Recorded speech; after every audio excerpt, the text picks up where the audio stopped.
فیصلہ ہوا کہ جو سفارشات ہیں اس کمیٹی کی، جو میٹرکس دیا گیا ہے ایکشنز کا مختلف اداروں کو، ان پہ فوری طور پہ انہی ٹائم لائنز کے مطابق عمل کیا جائے، اور اس کی وجہ سے جو چیز ہوگی، لوگ یہ عام طور پہ یہ کہتے ہیں کہ اس انکوائری کا عوام کو کیا فائدہ اور چینی کی قیمتوں کا کیا فائدہ۔ اصل چیز یہ ہے، یہ بالکل ایک مناسب سوال بھی ہے اور ایک ٹھیک آبزرویشن بھی ہے۔ اس سے ہوگا کیا کہ جب آپ پوری جو ویلیو چین ہے اس کی، شوگر کی، کسان سے لے کر اور وفاقی کابینہ کے اجلاس کے بعد اسلام آباد میں وزیر اطلاعات سینیٹر شبلی فراز میڈیا کو بریفنگ دے رہے ہیں اور وفاقی کابینہ کی صورتحال کے حوالے سے آگاہ بھی کر رہے ہیں۔ جو اہم فیصلے کیے گئے آج کے اجلاس کے اندر، جس کی صدارت وزیر اعظم پاکستان عمران خان نے کی، اس حوالے سے پریس بریفنگ دے رہے ہیں شبلی فراز۔ سینیٹر شبلی فراز اس وقت اسلام آباد میں موجود ہیں اور پریس بریفنگ دے رہے ہیں۔ اور مل سے جب نکلتی ہے اس تک ہر سسٹم کو شفاف بنایا جائے، اور تاکہ جب اب چینی کی پیداوار مکمل ہو اور جب وہ عوام تک پہنچے تو ظاہر ہے کہ جب یہ ساری چیزوں پہ ایک ٹھیک لوگ بیٹھے ہوں گے، ہر ادارہ جس کا کہ خاص کام ہے، چاہے وہ APR ہو، چاہے وہ سیکیورٹیز ایکسچینج کمیشن ہو، چاہے وہ شوگر کین کمشنرز ہوں، چاہے وہ متعلق جتنے بھی ادارے ہیں جو کہ اس میں ان کو رکھا گیا ہے کہ وہ ان چیزوں کا پہ نظر رکھیں، تو اس سے یہ ہوگا کہ ہم یہ امید کرتے ہیں کہ جو پیداواری لاگت ہے اس کا جب پتہ چل جائے گا تو پھر اس پہ جب منافع ہوگا اس کے مطابق پھر قیمتوں کا تعین ہوگا۔ تو ہمیں اس بات کا بھرپور یقین ہے کہ انشاءاللہ جب یہ سسٹم افیکٹو ہو جائے گا اگلے 3 ماہ میں، تو اس سے چینوں کی قیمتوں میں بھی فرق آئے گا۔ دوسری بات، ایک اور اہم چیز جو کہ عام عوام کے استعمال میں آتی ہے وہ ہے آٹا، اور ہم نے اس میں کابینہ نے اس بات پہ تشویش کا اظہار کیا کہ جو آٹے کی جو قیمت میں جو بڑھاوٹ ہوئی ہے اس کا سدباب کرنا، اور اس میں مختلف احکامات جاری کیے گئے وزیر اعظم صاحب کی طرف سے، اور کابینہ نے اس کو فلی انڈورس کیا، اور وہ یہ تھے کہ ایک تو پنجاب حکومت کو یہ انسٹرکشن دی گئی کہ وہ 9 لاکھ ٹن جو ہے گندم وہ ریلیز کرے۔ ایک ایسا میکنزم جو کہ حفیظ شیخ صاحب کی سربراہی میں ایک کمیٹی بنی جو کہ اس پوری سسٹم کو اس کے جب گندم کی کٹائی ہوتی ہے وہاں سے لے کر، اور جب جس طرح پاسکو کی خریداری ہوتی ہے، یہ سارے سسٹم کو سٹریم لائن کرنا، اس کو ٹرانسپیرنٹ کرنا، کہ سمگلنگ کو روکنا۔ خیبر پختونخوا کے علاقے میں یہ ایک بہت بڑا چیلنج ہے، لیکن اس کے لیے بھی اقدامات کرنے کی تجاویز آئی ہیں، اور ہماری کوشش یہی ہوگی کہ ہم جو آٹا ہے جو کہ ہر آدمی پاکستان کا ہر شہری کو استعمال کرتا ہے، تو اس میں جو ڈیمانڈ سپلائی ہے اس کا بھی وزیر اعظم صاحب نے کہا کہ اس کو بھی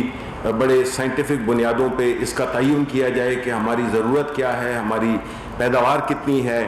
اور جو کمی بیشی ہو جو کہ اس وقت تقریباً 27 ملین ٹن جو ہے تو وہ ہماری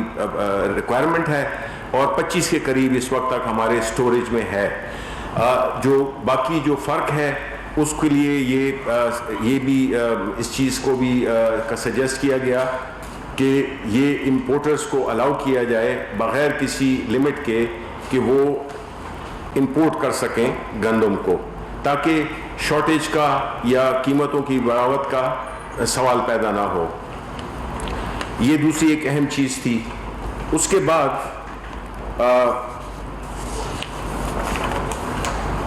جو ایجنڈا آئٹم جو ڈسکس کیا گیا وہ تھا جس میں کہ وزارت تعلیم کی ان کاوشوں کو سراہا گیا کہ جو مدرسوں کے لیے اور ایک یکساں نصاب کے لیے جو نظام مرتب کیا ہے اس کی اپریسیشن ہوئی، کہ اس کا مقصد یہی ہے کہ ہم مدرسوں میں اور یکساں تعلیم کا نظام لانے سے یہ ہوگا کہ کوئی 3 قسم کے لوگ نہیں پیدا ہوں گے اس معاشرے میں، بلکہ سب کو ایک ہی ایک لیول پلینگ فیلڈ ملے گی کہ جب وہ عملی زندگی میں جاتے ہیں تو وہ ان کو کوئی ڈس ایڈوانٹیج نہ ہو، جو کہ پہلے سے اردو میڈیم، انگلش میڈیم، اس قسم کی چیزیں آپ کو پتہ ہے کہ ہمارے ملک میں ہوتی ہیں، جس نے کہ معاشرے کو تقسیم کر رکھا ہے اور ایک معاشرے کے کافی بڑے حصے کو محروم بھی رکھا ہوا ہے ان اپرچونٹیز سے، ان مواقع سے جو کہ زندگی میں وہ حاصل کرنا چاہتے ہیں۔ اس کے بعد آن لائن ایجوکیشن کی بھی بات ہوئی، جس میں کہ آپ کو پتہ ہے کہ اسپیشلی کووڈ میں اور جس طرح کے حالات جا رہے ہیں تو ٹیکنالوجی کا فائدہ اٹھاتے ہوئے آن لائن ٹیچنگ اور آن لائن کلاسز کو انکریج کیا جائے، اور اس سلسلے میں حکومت کافی اقدامات بھی کر رہی ہے، اور خاص طور پہ پرائم منسٹر صاحب نے بلوچستان کے کانٹیکس میں، کیونکہ بلوچستان میں کئی ایسی جگہیں ہیں جس میں کہ تعلیم کی یہ آن لائن کی سہولتیں نہیں مل سکتی، بیکاز وہاں پہ یا تو انٹرنیٹ کنیکشن نہیں ہے، اور یا جو ہے تو جو ایون کئی جگہوں پہ تو ٹیلی فون بھی نہیں ہے، تو وہ اس پہ بھی بات ہوئی کہ جو فنڈ ہے اس کا انفارمیشن ٹیکنالوجی کا، اس کو خرچ کر کے اور یہ بلوچستان کے عوام کو جس طرح کے اور بھی کئی چیزیں ہیں جو کہ بلوچستان کے لیے ترقیاتی منصوبوں میں ایک بہت بڑا حصہ رکھا گیا ہے، تو ہماری وزیر اعظم صاحب کی کوشش یہی ہے کہ بلوچستان کے عوام کو جتنی بھی سہولتیں جو کہ باقی ملک کے عوام کو میسر ہیں، وہ بلوچستان کے عوام بھی اس سے استفادہ حاصل کر سکیں۔ اس کے بعد مختلف ایجنڈا آئٹمز پہ بات ہوئی، جس کی تفصیلات تو میں آپ کو رائٹنگ میں بھی آپ کو دے دوں گا، لیکن جو چیدہ تھیں اس کا میں ذکر یہاں پہ کر دیتا ہوں کہ جو سرکاری املاک ہیں جو کہ ایویکویٹ ٹرسٹ پراپرٹی جو ہے، اس کی جو ننکانہ صاحب میں جو پراپرٹیز ہیں اس کی ویلیویشن کے بارے میں چیئرمین نے، اس ادارے کے چیئرمین نے سفارشات دیں ان کی ریٹ کی ریویژن کی، کیونکہ اس ادارے کے پاس بہت بڑی قیمتی زمینیں ہیں جو کہ بڑے چھوٹے داموں پہ جو ہے تو ان کی یا تو کرائے پہ دی ہوئی ہیں یا ان پہ کچھ پہ قبضے ہوئے ہیں، تو اس کو میکسیمائز کرنے کے لیے اس ادارے کے پیداوار کو، آمدن کو بڑھانے کے لیے جو ہے تو ایک انسٹرکشنز دی پرائم منسٹر صاحب نے، جس میں کہ پورا جو ریکارڈ ہے اس کو بھی ڈیجیٹائز کرنا، اس کا ایک پورا ایک ایسا طریقہ کار بنانا جس سے کہ ہم ان جائیدادوں کو، ان املاک کو بہترین اور بہتر اس کے لیے استعمال کر سکیں اس کے جو انکم کے لحاظ سے۔ پھر جو ایک اور اہم بات تھی جو میں سمجھتا ہوں کہ وہ کابینہ نے اپروول دیا اسلام آباد میں ایک ٹیچنگ ہاسپٹل کے لیے بھی، جو کہ اس کا ایکٹ بھی منظور کر لیا گیا، اور ہم یہ امید کرتے ہیں کہ یہ جو ہاسپٹل ہے وہ نئے خطوط پر بنے گا، جس میں کہ جو ہیلتھ سیکٹر ہے، جو کہ آپ کو پتہ ہے کہ خاص طور پہ ابھی کورونا کے سچویشن میں ہم نے یہ دیکھا ہے کہ کس طرح کا ہمارا جو صحت کا انفراسٹرکچر ہے وہ کتنا کمزور تھا، اور اس پہ کبھی توجہ نہیں دی گئی، اور اب جو پرائم منسٹر صاحب ہیں ان کی پہلی پرائیورٹی یہی ہے کہ جو ہیلتھ کا نظام ہے اس کو ہم نے ہر طرح سے ٹھیک کرنا ہے۔ اور اس کے علاوہ جو مختلف جو موضوعات پہ ڈسکشن کی گئی، ان میں سے ظاہر ہے کہ جو کورونا ہے، کورونا وائرس میں جو اس وقت ہماری حکمت عملی ہے، جو اس وقت ہماری سچویشن ہے، اس پہ ظاہر ہے کہ کافی تفصیلاً بات ہوئی، اور وہ پریزنٹیشن اسد عمر صاحب نے اور مرزا ظفر نے بھی دی، جس میں کہ بنیادی طور پہ جتنے بھی فیکٹس اینڈ فگرز ہیں، آپ کو معلوم ہے کہ NCOC ایک ادارہ ہے جس کی کہ روزانہ میٹنگ ہوتی ہے، جس میں کہ اس ملک کے چیف منسٹرز، اس ملک کے آرم فورسز کے سینئرز، اس میں پولیٹیشنز، اس میں ٹیکنوکریٹس جو کہ اس فیلڈ کو جانتے ہیں پورے فیکٹس اینڈ فگرز کا وہ کرتے ہیں، پورے ملک سے ڈیٹا اٹھاتے ہیں اور اس ڈیٹا کی بنیاد پہ پھر اپنی جو بھی حکمت عملی ہے اس کو ترتیب دیتے ہیں. تو آپ کو معلوم ہے یہ بڑا ضروری ہے آپ کو یہاں پہ بتانا کہ جب کورونا شروع ہوا اس وقت ہم کہاں تھے اور آج کہاں پہ ہیں. یہ اس لیے ضروری ہے بیکاز بہت باتیں ہوتی ہیں کہ جی ہم نے پتہ نہیں ہمارے یہ کنٹرول میں ہے یا نہیں ہے، یا ہم نے کیا کیا. اپوزیشن مختلف قسم کی کنفیوژن پھیلاتی رہتی ہے. تو میں آپ کو بتاتا چلوں کہ جب کورونا وائرس شروع ہوا تھا تو اس وقت ہمارے ملک میں جو ٹیسٹنگ لیبارٹریز تھیں وہ صرف 2 تھیں. اب اللہ تعالیٰ کے فضل سے، اور یہ کوئی سالوں کی بات نہیں ہے، یہ ہفتوں کی بات ہے کہ ہم نے 8 سے 10 ہفتوں میں کہاں پہ ہم پہنچ گئے ہیں. تو اب اللہ تعالیٰ کے فضل سے ہماری 129 لیبارٹریز ہیں، ٹھیک ہے، جو کہ انشاءاللہ ہماری کوشش ہے کہ اور بھی ہم ان کو بڑھا سکیں. اس سے پہلے جب 15 مارچ تھا تو اس وقت ہمارے 472 ٹیسٹ روزانہ ہوتے تھے. اب اللہ تعالیٰ کے فضل سے پچھلے 24 گھنٹے میں جو ہمارے جو ٹیسٹ ہوئے ہیں اب ہماری صلاحیت 50,000 تک پہنچ گئی ہے، اور اینڈ جولائی میں یہ تقریباً 1,50,000 تک پہنچ جائے گی. جی پھر اس طرح جو وینٹیلیٹرز تھے جو کہ ایک بہت ہی سوفسٹیکیٹڈ اور ذرا مہنگی مشین ہے، وہ جو ہے تو ہمارے پاس اس وقت 2,200 کے قریب تھے اور اب اس کی تعداد 4,000 سے اوپر ہے. اور یہ بھی ہے کہ ابھی ہم نے لوکلی بھی ایسے 4 ڈیزائن منتخب کر لیے ہیں کہ جس سے کہ ہماری لوکل پروڈکشن بھی انشاءاللہ شروع ہو جائے گی. پھر جو بیڈز ہیں، اور جب بیڈز کی بات ہم کرتے ہیں اس سے پہلے تو میں آپ کو بتا دوں کہ جو 770 ہاسپٹلز ہیں جو کہ کورونا وائرس کے پیشنٹس کو لک آفٹر کر رہے ہیں، اور جو اس وقت ہمارے پیشنٹس ہیں ان اسپتالوں میں مختلف وہ 6,215 ہیں. آکسیجن ظاہر ہے کہ اس بیماری میں ایک ایسا وہ ہے کہ آکسیجن سلنڈرز کی بھی بہت ضرورت پڑتی ہے. تو جو آکسیجنیٹڈ بیڈز ہوتے ہیں وہ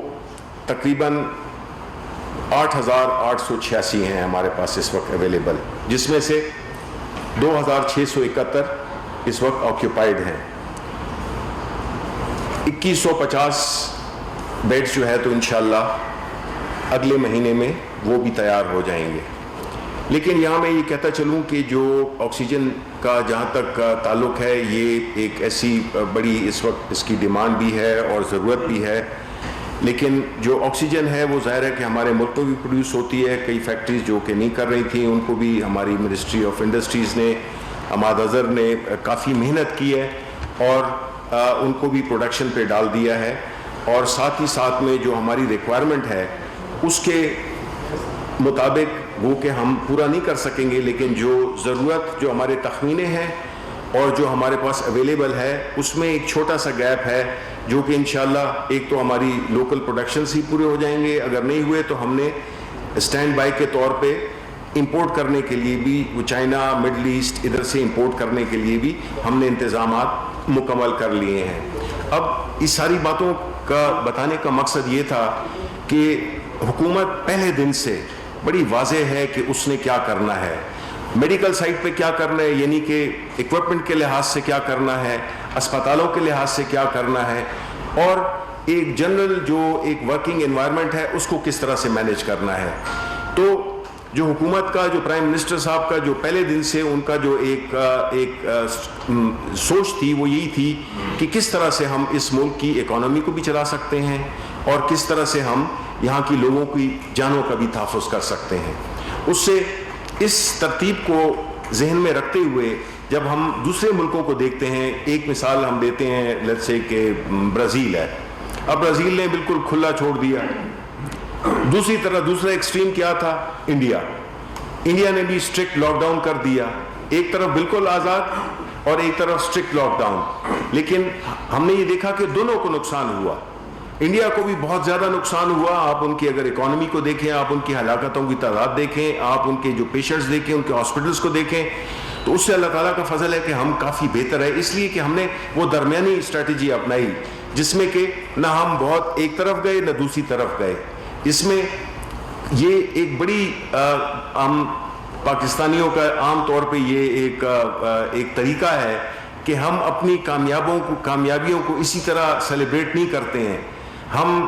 اس طرح سے اس پہ فخر نہیں کرتے جو کہ ہمیں کرنا چاہیے تھا. کہ اگر آپ دیکھیں پورے دنیا کے معاملات کو، بڑی بڑی اکانومیز، بڑے بڑے ہیلتھ انفراسٹرکچر، ان کی ریسورسز، اور دوسری طرف ہمارے جیسا ایک غریب ملک جو کہ قرضوں میں جکڑا ہوا، اس حالات میں آپ دیکھیں کہ کوئی نہ افراتفری ہوئی اللہ تعالیٰ کے فضل سے، نہ اس میں کوئی کھانے پینے کی اشیاء میں کہیں کمی بیشی ہوئی. مہنگی سستی علیحدہ بات ہے، لیکن کوئی ایسی سچویشن نہیں کریٹ ہوئی جس میں کہ ہم کہیں کہ کوئی ایک ایسی افراتفری مچ گئی ہے جس سے کہ کھانے پینے کی چیزیں یا کوئی اور چیزیں بھی، دوائیاں ہوں، کچھ بھی ہوں، اس پہ ہمیں کوئی بھی ایسا سچویشن کریٹ نہیں ہوئی جس سے کہ ہم کہہ سکیں کہ یہ جو حالات ہیں وہ ہمارے یا حکومت کے کنٹرول سے باہر ہیں. اس میں بہت زیادہ کریڈٹ جاتا ہے پاکستانیوں کو، اس میں بہت زیادہ کریڈٹ جاتا ہے ان ڈاکٹرز کا، ان پیرامیڈک سٹاف کا، وہ ان لوگوں کا، ان والنٹیئرز کا، جس میں ٹائیگر فورس کا بھی ذکر کرنا چاہوں گا کیونکہ انہوں نے بڑی جگہوں پہ بڑا فیسیلیٹیٹ کیا ہے ہمارے پورے اس کو. اور پھر دیکھیں اس سخت حالات میں جو ہمارا احساس پروگرام تھا، اس نے جو کیش کے ذریعے جو لوگوں تک جو پہنچے، جو تعداد 1 کروڑ 1.5 کروڑ لوگوں کے قریب، اور اسی طرح کوئی 150 ارب روپے سے زیادہ، ایگزیکٹ فگر ہے کوئی 143 144 کے اماؤنٹ پہنچائے، اور وہ ان لوگوں تک پہنچائے جن کے پاس کوئی ذریعہ آمدن نہیں تھا. اور جس شفافیت سے کہ اس پہ ہمارے جو اپوزیشن کے دوست ہیں وہ بھی اعتراض نہیں کر سکے. تو یہ ایک بہت بڑی اچیومنٹ ہے کہ اس ملک میں ایک ایسا نظام بھی ہے، باوجود ہماری بے سر و سامانیوں کے، باوجود ہمارے سسٹمز جو کہ نہیں بنے اتنے عرصے میں، اس کے باوجود بھی جو ہے تو ہم نے اس سخت وبا کو، اس ایک جان لیوا وبا سے ہم نے ایک بڑے احسن طریقے سے، بڑی کامیابی سے اس کو ڈیل کیا ہے. اب آتے ہیں کہ آگے کیا ہوگا. آگے کیا ہوگا، اس میں کوئی شک نہیں ہے کہ یہ وبا ہے جس کا کہ کوئی ایسا جس کو کہتے ہیں ہم ہائنڈ سائٹ میں، یعنی پیچھے ہمارے پاس کوئی ایسا کوئی ماڈل، کوئی ایک ایسا فیکٹس اینڈ فگرز ہمارے پاس نہیں ہے جس کو کہ ہم کہہ سکیں کہ جی یہ بیماری جو ہے تو اتنے عرصے میں ختم ہو جائے گی یا اس بیماری کا یہ علاج ہے. جب تک اس کا علاج نہیں ہے تو یہ غیر یقینی کی صورتحال برقرار رہے گی. اس غیر یقینی کی صورتحال کو ٹیکل کرنے کے لیے اب ہم نے تو رہنا تو ہے، ہم نے کاروبار بھی کرنا ہے، ہم نے جو روزمرہ کی زندگی کے جو ہمارے چیزیں ہیں اس کو بھی کرنا ہے. تو اس میں ہم نے، ہمارے پاس ایک کیا چوائسز کیا ہیں. اپوزیشن بہت کمپلین کرتی ہے کہ یہ ہو گیا وہ ہو گیا، لیکن کسی نے بھی ایک سجیشن نہیں دی، اس وجہ سے کہ اس سے بہتر سجیشن ہو ہی نہیں سکتی تھی جو کہ پرائم منسٹر فالو کر رہے تھے. ہماری ریکویسٹ اور جو ہماری استدعا قوم سے ہے وہ یہ ہے کہ دیکھیں یہ حالات تو ہیں، اب جتنا تھوڑے عرصے کے لیے بھی جو کچھ صوبوں نے لاک ڈاؤن کیا اس کی وجہ سے ہمیں بہت مالی نقصان پہنچا ہے، ہماری معیشت کو بہت زیادہ نقصان پہنچا ہے. تو آپ سوچیں کہ اگر ہم یہ کہنے کا تو بڑا آسان ہے، یہ جو لوگ کہتے ہیں کہ جی 2 ہفتے کے لیے کر دیں اور 3 ہفتے کے لیے کر دیں، یہ تو کہہ سکتے ہیں بیکاز ان کے تو اربوں ڈالر باہر پڑے ہوئے ہیں، جائیدادیں باہر ہیں، خاندان باہر ہیں. ہمارا کیا ہوگا؟ ہم جتنے بھی ہم یہاں پہ پاکستانی ہیں جن کی نہ باہر جائیدادیں ہیں، یا ہمارا جو پرائم منسٹر ہے جس کا کہ سب کچھ یہاں پہ ہے، وہ سب کے سامنے آگے ہو کر اور وہ لڑ رہا ہے جس بہادری کے ساتھ، جس وہ استحکام کے ساتھ اور جس کلیئرٹی کے ساتھ. وہ تو اگر یہ پرانے لیڈرشپ ہوتی تو پتہ نہیں آج یہاں پہ افراتفری بھی ہوتی اور ایک عجیب قسم کا ایک ماحول ہوتا جس میں کہ یہی باتیں ہو رہی ہوتی کہ یہ فلانا اتنے پیسے کھا گیا اور اس نے اس میں پیسے بنا لیے، اتنے بنا لیے. دیکھیں پرائم منسٹر صاحب کا جو ایک سب سے بڑا ایڈوانٹیج ہے ہمارے ملک کو، میں سمجھتا ہوں کہ ہماری خوش قسمتی ہے کہ ہمارے پاس ایک ایسا لیڈر آیا ہے جو کہ نمبر 1 ڈرتا نہیں ہے، نمبر 2 آنیسٹ ہے، نمبر 3 اس کا جو سارا کچھ ہے وہ اس ملک سے وابستہ ہے، اس کا جو مستقبل ہے، اس کی کوئی جائیداد نہیں ہے سوائے اس گھر کے اور جو ان کے لاہور کے اور جو ان کی انہیریٹڈ پراپرٹی ہے. ان کو اس ملک سے ایک اتنا ایک لگاؤ ہے اور ایک اتنی ان کی جو ہمیں جب بھی ہم ان کے ارد گرد ہوتے ہیں تو ہمیں یہی احساس ہوتا ہے کہ وہ ہر وقت اس ملک کا سوچ ہوتے ہیں. ورنہ آپ سوچیں ایک شخص جو کہ انٹرنیشنل سیلیبریٹی تھا, اس کو نہ پیسوں کی کمی نہ مشہوری, واحد بندہ تھا جو کہ سیاستدان بننے. ہم جیسے لوگ تو تب مشہور ہوئے ہیں نا کہ ہم سیاست میں آئے ہیں. خان صاحب کو تو لوگ پہلے سے جانتے تھے, پچھلے 30 سال سے 40 سال سے لوگ ان کو جانتے ہیں. تو انہوں نے اگر وہ ساری جو آسائشیں تھیں, جو ایک ہوتا ہے گلیمر ہوتا ہے باہر کی دنیا میں, اس سب کو چھوڑ کے آ کے وہ ہمارے ساتھ 22 سال سٹرگل کرتے رہے. 22 سال انہوں نے نہ گلی کوچے پہاڑ دریا کچھ بھی نہیں انہوں نے چھوڑے. تو وہ وزیر اعظم جو ہے وہ اس ملک کے ساتھ کمیٹڈ ہے. اسی لیے جو ہے تو اللہ تعالیٰ نے برکت بھی دی ہمیں کہ ہمارے جو حالات ہیں وہ ہمارے کنٹرول میں ہیں. لیکن میں آپ کو یہ ضرور بتاتا چلوں, بیکاز یہ میرا فرض بنتا ہے ایز اے پاکستانی اور ایز این انفارمیشن منسٹر, کہ دیکھیں آنے والے جو مہینے ہیں وہ بہت تکلیف دہ ہوں گے, وہ بہت سخت ہوں گے, کیونکہ یہ پیک کر رہا ہے. اور جو ابھی سے لے کر تقریباً اگست تک یہ جو ہے تو اس کا جو پھیلاؤ ہے, اس کا جو وہ ہے, اس کی جو افیکٹونیس ہے وہ. سینیٹر شبلی فراز اس وقت پریس بریفنگ دے رہے ہیں. اپنے ناظرین کو بتا رہے ہیں شبلی فراز جو کہ سینیٹر شبلی فراز ہیں اور وفاقی وزیر اطلاعات ہیں, وہ پریس بریفنگ دے رہے ہیں وفاقی کابینہ اجلاس کے بعد. اور اپنے ناظرین کو بتایا کہ ان کا گفتگو کرتے ہوئے کہنا تھا کہ کورونا ٹیسٹ کی یومیہ صلاحیت 50,000 تک پہنچ چکی ہے اور کورونا سے متعلق حکمت عملی پر تفصیلی بات چیت ہوئی ہے آج کے اجلاس کے اندر.